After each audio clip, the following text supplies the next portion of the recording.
cómo está en la palabra de Dios, en los evangelios. También está, el apóstol Pablo también escribió acerca de esta institución.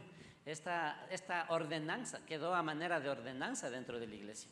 La iglesia tenemos dos ordenanzas, que es el bautismo y la Santa Cena. Y los dos pues son simbólicos, tienen una representación, ¿sí? Representan algo. No es un acto religioso, no es un ritual que debemos realizarlo o que lo realizamos cada cierto tiempo con las palabras exactas, en el lugar exacto y sin importar qué situación, cómo estemos nosotros, sino que el punto es que debemos tener entendimiento y comprensión. Y precisamente tomamos esto, ¿no? Y como Jesús mandó a sus discípulos a que prepararan. Esto fue la noche anterior al que fue asesinado. Esa noche fue capturado después de la cena. Ellos salieron. Acostumbraban los judíos a reunirse el día de la Pascua.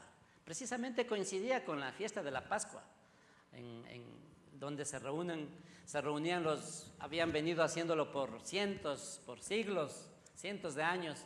Por siglos habían venido, el pueblo judío había venido reuniéndose y celebrando la fiesta de la Pascua, recordando la salida de Egipto, ¿verdad? Eso era lo que representaba la fiesta de la Pascua, esa liberación, recordando cómo ellos estuvieron aproximadamente 4 siglos, 430 años, casi 5 siglos de esclavos en Egipto, el pueblo de Israel.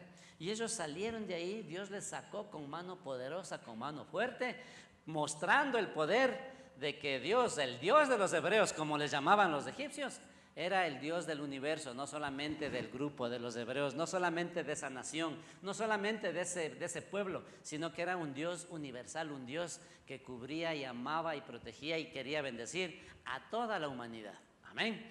Los egipcios quedaron boquiabiertos, los que quedaron boquiabiertos, otros quedaron boquiabiertos de los muertos que quedaron, ¿verdad? Ahogados en el Mar Rojo, donde ellos fueron tragados por el mar prácticamente, como Dios les salvó. Dios les mostró, después de 10 plagas, Dios les mostró a los egipcios cuán poderoso era el Rey, el Dios de los hebreos, que es nuestro Dios. Jehová de los ejércitos se manifestó grandemente, y eso recordaban ellos, porque el Señor les había dado el mandato de celebrarlo siempre, ¿verdad? Preparando una comidita, que mataran un cordero, que sacrificaran el cordero, se comieran, lo asaran, lo prepararan la noche anterior, porque al siguiente día iban a salir de suma urgencia ya de ese lugar. Los egipcios no pensaban dejarlos ir, sin embargo Dios ordenó las cosas de tal manera que después de 10 plagas, el faraón se rindió y les dijo más bien: váyanse rápido de aquí, no queremos verlos más. Tanto fue la desesperación que la gente les daba, los egipcios les daban sus pertenencias, les daban joyas, les daban todo lo que puedan, les daban, pero váyanse. Claro, ya una vez en el camino, ya cuando salió el pueblo de Israel de Egipto, pues el faraón se arrepintió, les persiguió, los siguió con el deseo de matarlos, de volverlos nuevamente, y sabemos que ellos, después de cruzar el mar, los egipcios los siguieron. Ellos murieron ahí. Y es interesante, hace unas semanas o unos pocos meses yo vi un reportaje, no sé, en las redes sociales andó esto, ¿verdad? Esta noticia de que descubrieron en el Mar Rojo restos de soldados egipcios, carrozas de los soldados egipcios, precisamente documentando ese evento de que fue real, de que eso ocurrió, de que fue verdad lo que estaba escrito en la palabra de Dios. Bueno, nosotros no dudamos de eso, pero para el que no cree, para el incrédulo, ¿verdad? Ellos sí dudan y dicen: no, la Biblia es solo un cuento, una fábula nomás, y creen que se han inventado ahí algún hombre, ¿no es cierto? Y ha escrito esto, pues dicen a veces para sembrar temor en la gente, para que se hagan religiosos o cosas así. Yo he oído de todo, argumentos de todo, pero precisamente esto les comento. Ustedes pueden buscar en redes sociales, hoy es fácil, ¿cierto? Entra en el Google y por ahí pone ahí, ¿no es cierto?, ese documental de lo que ocurrió en el Mar Rojo, y ahí está. Hay imágenes también de esos restos y habla más o menos y data, ¿no?, del tiempo más o menos en que ocurrió. Así que miren, Jesús él se reunió con sus discípulos a compartir esa cena. Y la cena del Señor, pues lo compartían con comida, con un alimento. Y después de cenar, después de comer, compartieron este evento que Jesús les hizo. Y mientras comían, dice, ¿no?, tomó Jesús el pan y bendijo y lo partió y dio a sus discípulos. Entonces aquí vemos, ¿no?, que el Señor toma dos elementos, el pan, el vino. El vino es el jugo de uva. Cuando nosotros, obviamente en el pueblo de Israel no había la facilidad que hoy tenemos, ¿verdad? Abrimos la llave, en la casa tenemos varias llaves de agua y podemos tomar agua en cualquier momento. Hay aguas de toda calidad, ¿no es cierto? Según el barrio, según la ciudad, según el sector. Pero ellos, en el tiempo de Jesús, no había la tubería siquiera, ¿no es cierto? Ellos tenían que depender del río, tomar agua, tal vez hacerla hervir, cuidar un poco, pero no era fácil. Tenían que acarrear en cántaros, era duro ese trabajo y muchas veces, obviamente cuando las fuentes de agua, los ríos o manantiales estaban cerca, de ahí pues tenían que sobrevivir con el jugo de uva, siendo un pueblo agricultor que cultivaban mucho la vid, la uva. Esto pues lo machacaban, lo hacían jugo y eso les servía de líquido. El hombre necesita el líquido vital. Y el jugo de uva era normal, ¿sí? Obviamente, ¿qué pasa si usted coge un jugo de uva y lo tiene guardado unos 2-3 meses? ¿Le ha pasado? No sé si prueban, mejor dicho, no les hago ese experimento. Después van a venir mareaditos por acá.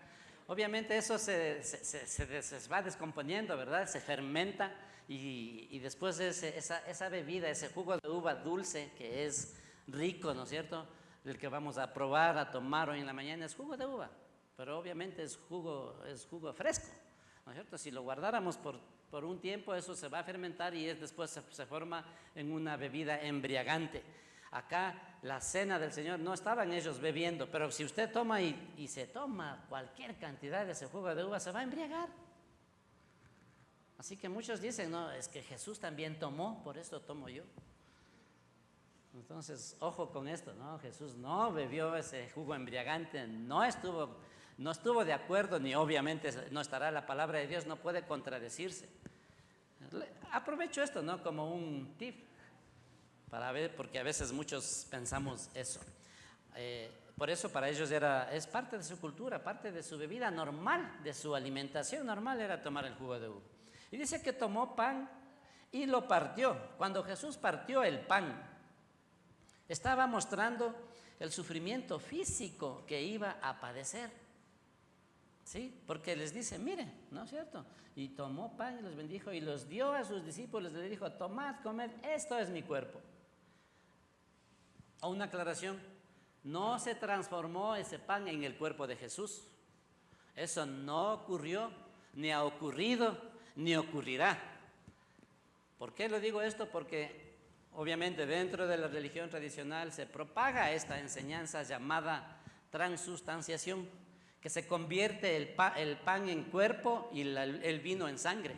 Eso es un error, eso no es verdad, la Biblia no enseña eso, ¿sí? Jesús está hablando simbólicamente diciendo, esto es mi cuerpo, y lo partió, ¿no es cierto? O sea, mostró que por vosotros es partido, por nosotros iba a ser maltratado, por nosotros iba a ser latigado, crucificado, clavado y maltratado, por nosotros, simbólicamente. Por eso decimos es un símbolo, no es que ocurre eso, una transformación de eso.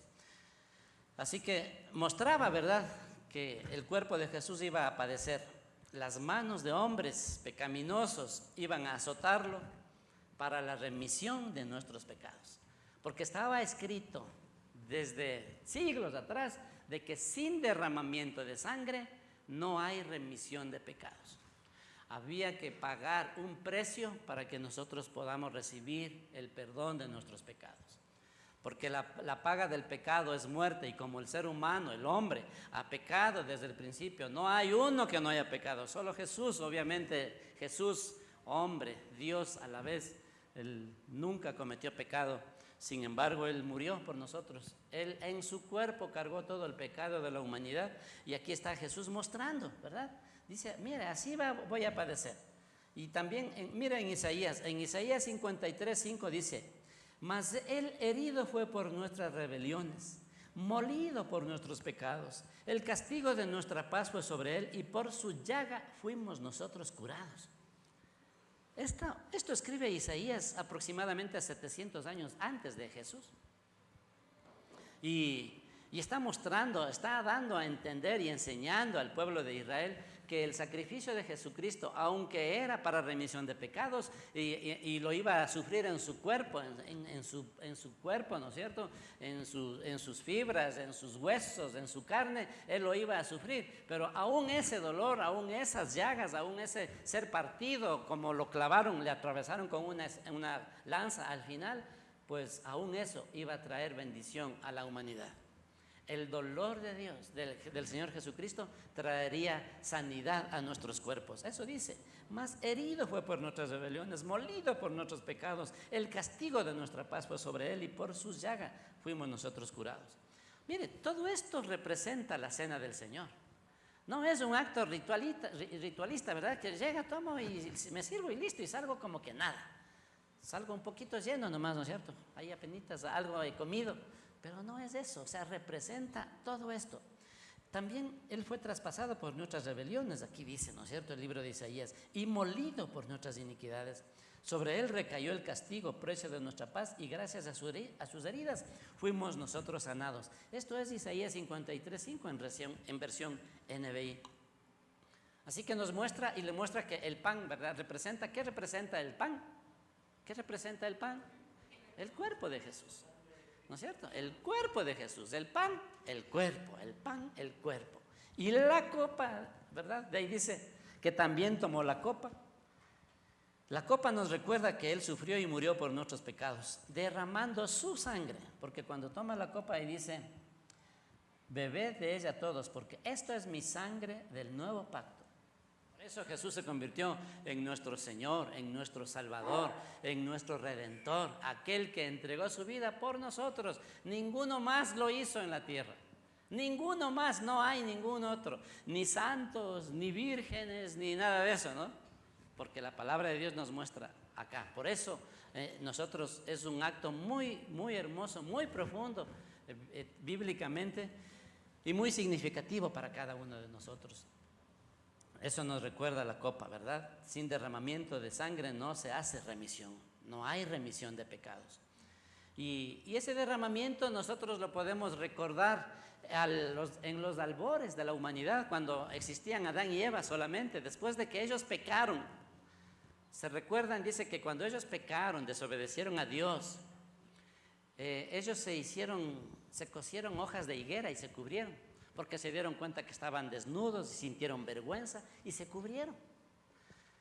Ese es el esfuerzo del hombre para cubrir su vergüenza, ¿no es cierto? Para cubrir su pecado. El esfuerzo del hombre para llegar a Dios. Esa es la religión.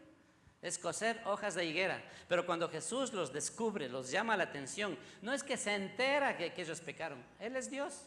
Él ya sabía, ¿verdad? Cuando Dios se acerca al huerto del Edén y les llama a Adán y Eva, los llama por su nombre. ¿Dónde están, Adán, Eva? ¿Dónde están? Y ellos, cuenta la Biblia que ellos se escondieron, aparecieron luego por ahí y dijeron, bueno, oí que estabas por ahí y tuve vergüenza porque estoy desnudo. Y Jesús le dijo, ¿y quién te enseñó que estabas desnudo? E inmediatamente le dijo, has comido del fruto que te dije que no comieras. Esa es la historia, ¿verdad?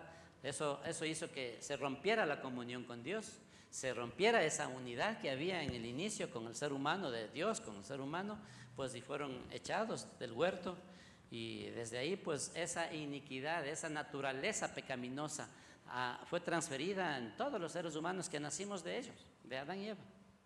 Amén. Entonces, vemos, ¿no es cierto? La palabra de Dios en 1 de Juan 1:7 también dice, si andamos en luz, como Él está en luz, tenemos comunión unos con otros. Y la sangre de Jesucristo, su Hijo, nos limpia de todo pecado. Así que el pan y el vino, que representan el cuerpo y la sangre, también trae beneficios físicos y espirituales para nuestra vida, para su cuerpo, para su espíritu. Pues habla de sanidad sobre nuestros cuerpos.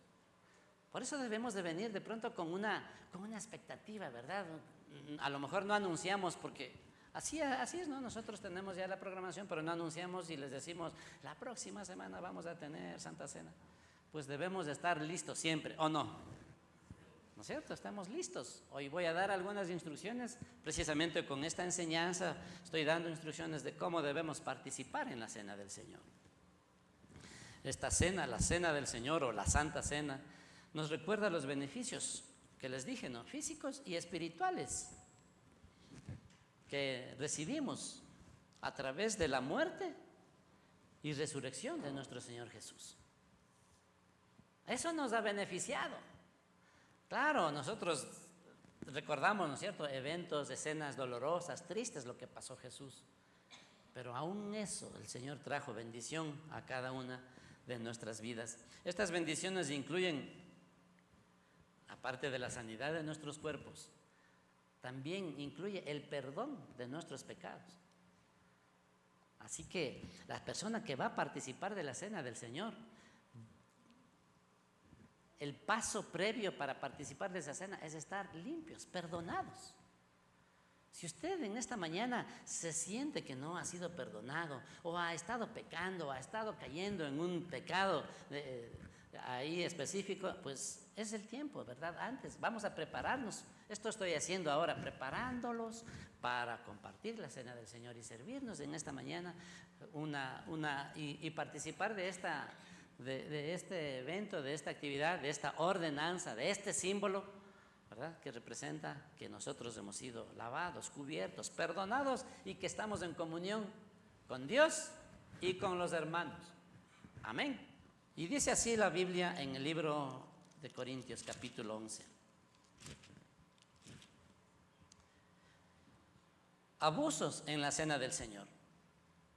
Esto se venía, recuerden, ¿no?, la fiesta de la Pascua hasta hoy lo celebran. Ustedes, si conoce o está cerca o sabe de alguien que sea de la nación judía, pues ellos siempre lo celebran, la Pascua.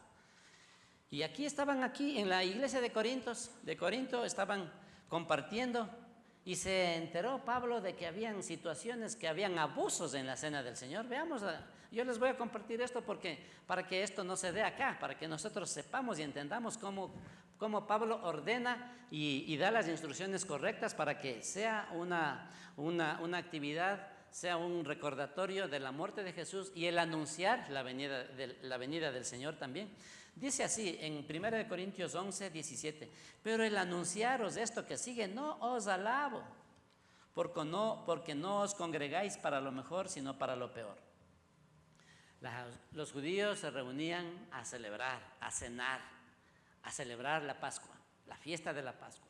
Y cenaban, y obviamente en el primer siglo los creyentes, los primeros cristianos se estaban multiplicando, estaban creciendo por miles, ¿no es cierto? Y se reunían en las casas. Ellos no tenían la posibilidad de reunirse en un templo, ni siquiera como de este tamaño, pequeño, ¿verdad? No se diga de miles o de un lugar mucho más grande. Ellos se reunían en las casas, en los hogares. Y lo hacían como en la iglesia en el hogar. ¿Cuántos asisten a iglesia en el hogar a propósito aquí? A ver, levanta su manito. Poquitos, vean, no saben lo que es una iglesia en el hogar. Cómo se reunían los primeros discípulos al inicio, ¿sí? Se reunían en las casas y ahí compartían alimentos, oraban, alababan a Dios, estudiaban la palabra, se edificaban, se bendecían mutuamente. Pero resulta que la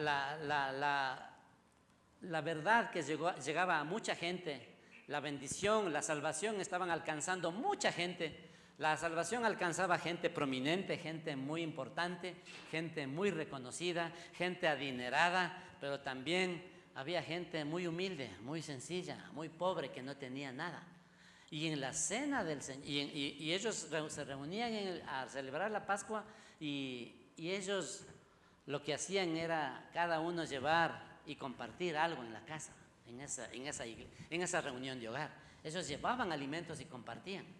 ¿Qué estaba ocurriendo? Mire lo que dice Pablo: el anunciaros de esto que sigue no os alabo, porque no os congregáis para lo mejor, sino para lo peor. Dice: pues en primer lugar, cuando os reunís como iglesia, oigo que hay entre vosotros divisiones, y en parte lo creo. Estaba ocurriendo de que la gente se reunía a celebrar la cena del Señor, cenando como en la Pascua y todo, pero había divisiones. Había marginación, a ciertas personas los dejaban a un lado y otros, solo unos participaban, otros no. Los ricos que llevaban muchas cosas, ellos no estaban por esperar, llegaban y rápido que se servían su banquete, lo que habían llevado. No esperaban a los atrasados, por eso también es malo ser atrasado, ¿no es cierto? No esperaban y se servían. O se demoraban a propósito los que no tenían recelo o vergüenza de llegar porque no tenían nada que compartir. Ellos se reunían a compartir alimentos. Entonces estaba habiendo esta situación, unas personas segregadas porque no tenían, o a lo mejor por su condición social iban siendo marginadas. Eso estaba ocurriendo. Miren, se reunían a celebrar la Pascua, se reunían a recordar la cena del Señor y habían dificultades, habían divisiones, habían enemistades entre ellos, había malestar, había queja porque no habían hecho, no podían compartir. Y dice, pues en primer lugar, cuando os reunir como iglesia, oigo que hay entre vosotros divisiones y en parte lo creo. Porque es preciso que entre vosotros haya disensiones para que se hagan manifiestos entre vosotros los que son aprobados. Es decir, Pablo dice que sí es posible de que haya disensiones, de pronto a veces fricciones entre la gente, pero eso debe ayudarnos para que nosotros podamos ser pulidos en nuestro carácter y haya amor, aceptación en medio de nosotros. Pero también se va a manifestar aquel que no acepta eso, ¿verdad? Aquel que todo le cae mal, aquel que no se lleva, aquel que no hay un amor genuino, no hay una entrega genuina y un compartir genuino. Dice, ¿por qué es necesario que se den para que se manifiesten los que son aprobados? También ha de haber los reprobados, ¿verdad? Porque hay gente que eso no le molesta, no quiere saber nada, no le gusta y desaparece de la iglesia. Así había ahí, sucedía eso. Y dice, cuando os reunís, vosotros, esto no es comer la cena del Señor, como les dije, no es una situación ritualista, no es algo, ¿no es cierto?, de que porque lo hacemos ya estamos participando de la cena del Señor, ya estamos siendo bendecidos. No, era un mero reunirse, un mero comer nomás, sin tener una identificación con Cristo y con su sacrificio y con su iglesia. Identificación con Cristo e identificación con la iglesia. Se reunían y habían eso, dificultades, problemas, divisiones. Entonces dice, porque al comer cada uno se adelanta a tomar su propia cena. A ver, ¿qué estaba ocurriendo eso? Llegaban gente y ellos habían llevado y escogían y se comían lo que ellos habían llevado. Se adelantan a comer su propia cena. Y uno tiene hambre y otro se embriaga. Pues ¿qué? ¿No tenéis casas en que comáis y bebáis? ¿O menospreciáis la iglesia de Dios y avergonzáis a los que no tienen nada? ¿Se dan cuenta de lo que estaba ocurriendo? Y Pablo les llama la atención, Pablo les exhorta que en las reuniones que estaban teniendo, las iglesias en el hogar estaba viendo división, estaba viendo chisme. Hoy ve, estos no tienen nada, estos no se llevan con ellos no traen nada, o los otros ya ellos no comparten nada, son egoístas. Y había ese egoísmo, había pugna, había división. Y Pablo llama la atención. Dice, si es que se están reuniendo para hacer eso, eso no es comer la cena del Señor. Eso no es cena del Señor. Parece, pero no es. Porque no hay esa identificación. No hay esa unidad. No hay ese amor, no hay esa entrega, que es lo que pretendió Jesús en la noche en la que fue entregado, en la última cena conocida así. Entonces dice, pues no tenéis casas en que comáis y bebáis. Mejor dice, si son así, mejor come y bebe en tu casa. Y no dañes a otra gente, dice, ¿no es cierto? O menospreciáis la iglesia de Dios. Cuando hay división, cuando hay esa situación, estamos menospreciando a la iglesia. ¿Y saben qué es la iglesia? La iglesia es el cuerpo de Cristo. Unos dicen, no, con Cristo sí me llevo, pero con la iglesia no. Dice la Biblia que Cristo es la cabeza de la iglesia y la iglesia es el cuerpo de Cristo. Usted es el cuerpo de Cristo. Usted es el cuerpo de Cristo. Usted es parte de ese cuerpo. No puede estar esta mano peleándose con esta, insultándole a esta otra o viceversa. El ojo no puede estar contra el oído, o el pie o el dedo contra la cabeza, con cualquier. tomando como ejemplo nuestro cuerpo. No puede ser eso posible. Por eso debe haber unidad. Mire, en el cuerpo humano cada miembro realiza su función de acuerdo para lo que fue diseñado. ¿No es cierto? Todo funciona. Y si una uñita se rompe o si una uñita, una rayita en el filito de la uña se ha lastimado, el cuerpo se siente mal, todo el cuerpo se siente mal, a todo el cuerpo le afecta. Amén. Por eso el Señor tomó ese ejemplo y tomó Pablo y predica acerca de esto, ¿no? Cuando habla de los miembros del cuerpo. Así que dice, ¿qué os diré? Dice Pablo, os alabaré, en esto no os alabo. Entonces nos llama la atención, ¿verdad? Debemos nosotros, por eso dice, nos saltamos un poquito más, vamos al versículo 27 en 1 Corintios 11, dice, de manera que cualquiera que comiere este pan o esta copa del Señor indignamente será culpado del cuerpo y de la sangre del Señor. Por tanto, dice la Biblia, pruébese cada uno a sí mismo y coma así del pan y beba de la copa. Porque el que come y bebe indignamente sin discernir el cuerpo del Señor, juicio come y bebe para sí. Por lo cual hay muchos enfermos y debilitados entre vosotros y muchos duermen. Mire, esto es serio. Si no hay la debida comprensión, si no hay la debida actitud, si yo estoy en pugna, en división, en problemas, en rechazos, en enemistades, en medio de la iglesia, en medio del cuerpo de Cristo, dice que eso es tomar la cena indignamente. Y obviamente este tiempo de preparación no es para causar acusación, ¿no es cierto? O condenación, o temor, o decir, no, ya, entonces ya no voy a participar. No, es la oportunidad para ponernos a cuenta con Dios, pedirle perdón, y si es que ha habido en medio de la iglesia eso también pedirnos perdón, y que haya esa unidad, haya esa identificación con su hermano en Cristo, con su hermana en Cristo. Amén. De eso se trata. Y obviamente esto lo practicaba la iglesia. Los gentiles, los que estaban por fuera, los que no eran creyentes, ellos no. Igual que hoy, ¿no es cierto? A nadie le interesa, nadie se acerca ni busca la cena del Señor. Pero es importante que si el pueblo de Dios lo va a practicar, nosotros estemos preparándonos, probándonos a nosotros mismos para, dice, y así comer del pan y beber de la copa. Como decía, ¿no? Los corintios celebraban así. Y nosotros también no caigamos en ese error, ¿no es cierto? Como los corintios estaban celebrándolo. Ellos solos, ¿no es cierto? Como que se trataba solo de la comida. Hoy en la actualidad no comemos otros alimentos. Hoy no hacemos una cena. Hoy no tenemos cordero asado, una parrillada. No tenemos. Tenemos los dos elementos que Jesús decía, ¿no? Dice, después de haber cenado, tomó el pan y tomó la copa. Entonces, hoy no comemos ahora, ¿no es cierto?, como juntos con la cena del Señor, pero sí, todos debemos examinarnos, como dice la Biblia, debemos examinarnos a nosotros mismos antes de tomar parte. Debemos examinar nuestro corazón. Primero, debemos discernir qué es lo que estamos haciendo al participar del cuerpo del Señor. ¿Sí? Porque Jesús mismo dijo, no, este es mi cuerpo. El pan representa eso. Y segundo, debemos examinar si hay pecado. Es decir, alguna rebelión contra el Señor. Y si lo hay, pues confesarlo y apartarnos del pecado. Porque dice la Biblia que el que reconoce su pecado y lo confiesa y se aparta, alcanzará la misericordia de Dios. Pero el que no, obviamente se quedará con su carga, ¿no es cierto?, con el pecado. Y de eso no se trata. La cena del Señor es de que toda su iglesia pueda participar. Solamente es necesario creer, haber recibido a Cristo en el corazón. Si usted todavía no ha recibido a Cristo en el corazón, usted no tiene entendimiento, no sabe de lo que significa esto, yo le invito que esta mañana usted pueda recibir. Yo le guiaría en hacer una oración, ¿verdad?, para que reciba a Cristo en su corazón. El momento que recibimos a Cristo, somos parte del cuerpo de Cristo, somos miembros de su iglesia, pasamos a ser hijos de Dios. Ahí nos identificamos unos con otros y nos identificamos también con la muerte y resurrección de Jesús.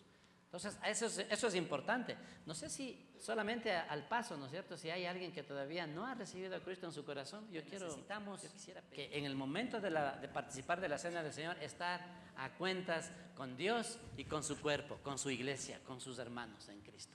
Amén. Entonces, acerquémonos a la cena del Señor con expectativa de recibir sanidad para nuestros cuerpos. Porque vamos a recibir, vamos a compartir el pan que representa el cuerpo de Jesús, que fue partido y llagado por cada uno de nosotros, para darnos sanidad, para darnos salud, y también a través de la copa nuestros pecados.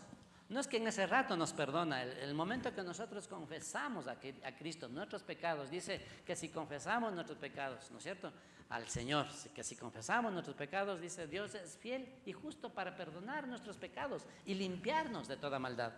Dios es tan lindo, no solo te perdona, sino que te limpia. Amén. Cuando nosotros no hacemos esto con el entendimiento, pecamos, pedimos perdón, salimos y volvemos a pecar en lo mismo. Volvemos y lo mismo, volvemos y lo mismo. Nos arrepentimos y lo mismo.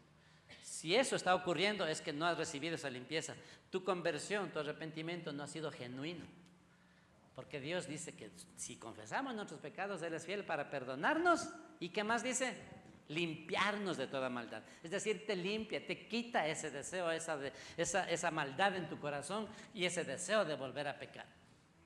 Amén. Dios es completo, el Señor es completo, es perfecto, y eso es lo que Dios quiere compartir en esta mañana con cada uno de nosotros, pues para poder participar de la cena del Señor.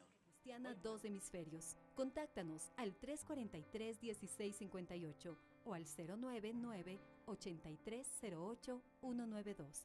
Encuéntranos en Facebook como Iglesia Cristiana Dos Hemisferios.